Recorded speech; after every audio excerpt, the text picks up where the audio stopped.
que l'on constate dans notre ouvrage, c'est que le système de protection sociale, qui vise à aider les gens en difficulté, il protège beaucoup plus les hommes que les femmes, il protège beaucoup plus les personnes âgées que les jeunes et les enfants.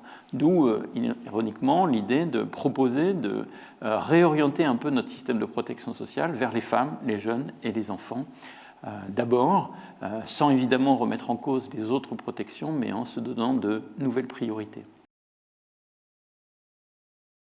Alors, dans cet ouvrage, ce que nous essayons de faire, c'est de connecter stratégie économique et stratégie de protection sociale.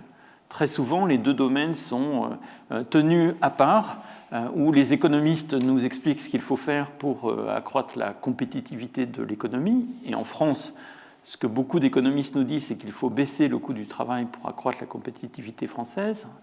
Ça, c'est ce qu'on va entendre du côté des politiques économiques. Et puis de l'autre côté, il y a les politiques sociales, où à la fois certains vont dire qu'il faut protéger les plus vulnérables, il faut garantir des retraites, il faut assurer l'accès à la santé, mais il faut aussi s'occuper des plus pauvres, sans que les deux mondes ne se connectent fréquemment. Du coup, souvent, le monde économique dit au monde social, vous êtes trop cher. La preuve, il faut qu'on baisse le coût du travail qui est grevé par les cotisations sociales. Nous, on essaie d'avoir une approche différente. On essaie d'avoir une approche qui dit, d'une part, est-ce qu'il faut vraiment persister à vouloir sans cesse réduire le coût du travail parce qu'on serait trop cher pour ce que nous produisons, alors qu'en fait, ce que l'on pourrait faire plutôt, c'est d'essayer de monter en gamme, de monter en qualité, de produire des choses que l'on peut vendre plus cher. Du coup, on ne serait pas trop cher, on serait à la hauteur de nos ambitions, de nos salaires, de nos espérances de qualité de vie, de confort de vie et de protection sociale. Mais pour atteindre cette économie de la qualité, qui vise donc à produire des services et des produits de qualité, il faut procéder pas seulement à de la protection de la population, mais aussi à ce qu'on appelle de l'investissement social, à savoir apporter aux enfants, aux jeunes, un équipement pour le futur, si vous voulez, donc un investissement dans leurs capacités cognitives, non cognitives, leur capital humain, on dit aussi parfois. Et ça, c'est un domaine dans lequel la France pêche. On le voit dans beaucoup d'études, on n'investit pas assez dans l'éducation, on n'investit pas assez dans l'accompagnement des très jeunes enfants au moment où on acquiert les capacités cognitives, les capacités non cognitives. On ne soutient pas assez les jeunes. Donc voilà, l'investissement social, c'est préparer l'ensemble de la population pour être prêt pour cette économie de la qualité.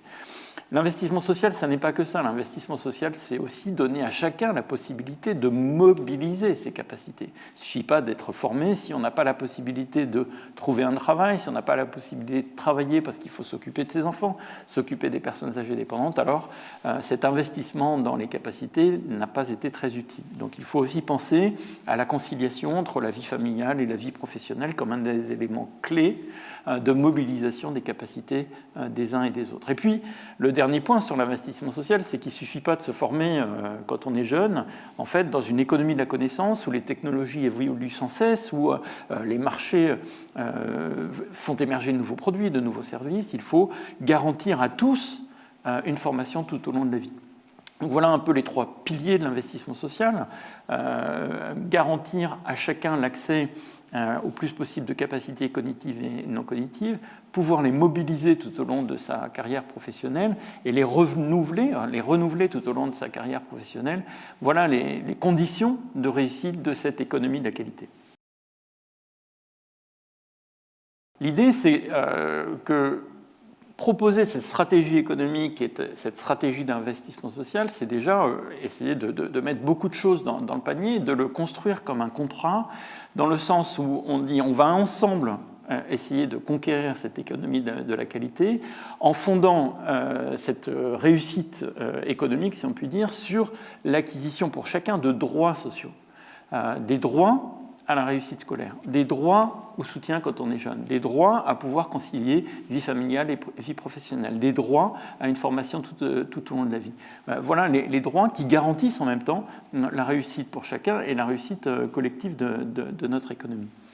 En même temps, je voudrais préciser que quand on parle d'économie de la qualité, ce n'est pas seulement quelques champions dans le luxe ou dans l'aviation, il s'agit aussi de considérer que s'occuper des enfants, s'occuper des personnes âgées, s'occuper de la formation, enseigner, soigner, exige des services de qualité. On doit retrouver aussi cette exigence, cette garantie de qualité dans les services publics, les services d'investissement social.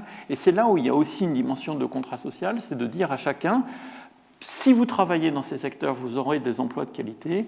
Si vous avez besoin de ces services, et tout le monde a besoin de services de santé, d'éducation, etc., de formation, eh bien vous aurez des services de qualité. Voilà ce qui forme l'ensemble des ingrédients de ce contrat social.